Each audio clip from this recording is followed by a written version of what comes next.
పప్పుచారు తయారు చేయడానికి కావాల్సిన పదార్థాలు: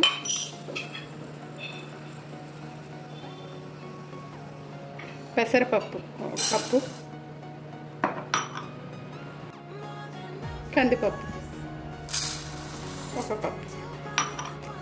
ఈ రెండింటిని బాగా కడిగి నానబెట్టాలి, 1 అరగంట నానబెట్టాలి.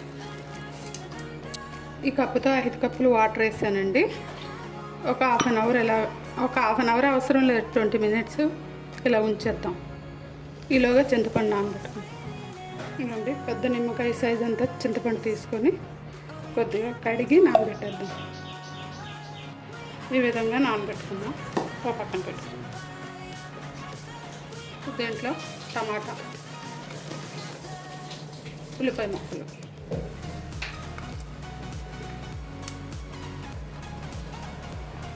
పసుపు, 1 స్పూన్ కారం,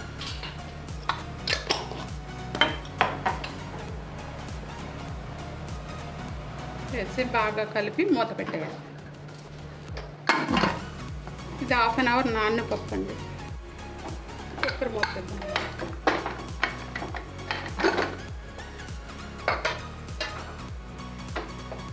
బాగా ఉడికింది.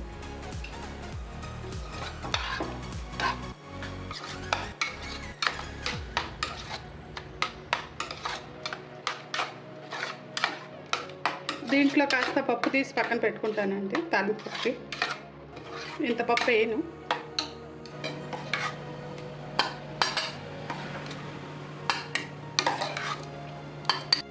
బెండకాయ ముక్కలు, పచ్చిమిరపకాయలు వేస్తున్నానండి. వంకాయ ముక్కలు, ముల్లంగి,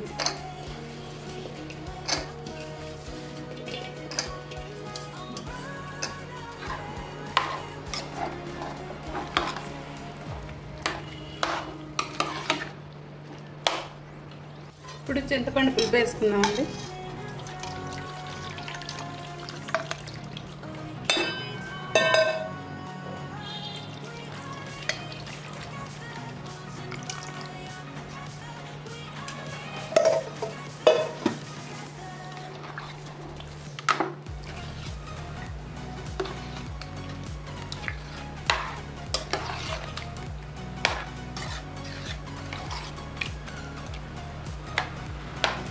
ఇప్పుడు స్టవ్ వెలిగించాలి.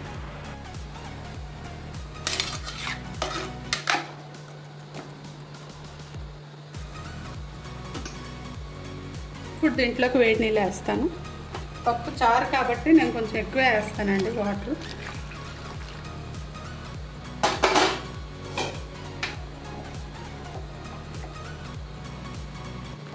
చక్కగా మరిగి చిక్కగా తయారైనంత వరకు మరగనిద్దామండి. చిక్కగా తయారవుతుంది. తాలింపు వేస్తాం.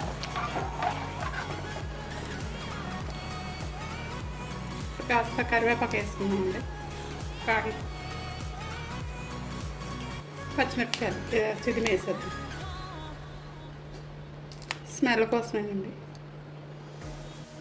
పప్పు తాలింపు పెడదామండి. కళాయి పెట్టుకుందాం. కళాయి వేడెక్కాలి. ఆయిల్ వేసుకుందాం. కాస్త మెంతులు, జీలకర్ర, ఆవాలు, ఇంగువ, వెల్లుల్లి, ఎండుమిరపకాయలు, కరివేపాకు.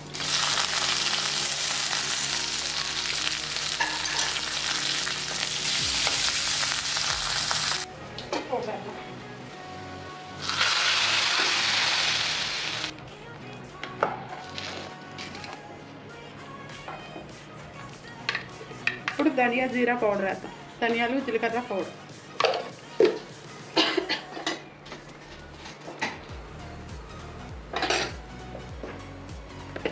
ఇప్పుడు సాల్ట్, లాస్ట్లో సాల్ట్ వేస్తాం. 3 స్పూన్లు వేసానండి సాల్ట్. పప్పుచారు చాలా బాగుందండి. బెండకాయలు, ముల్లంగి వంకాయ వేసి చేశాను, కందిపప్పు పెసరపప్పు.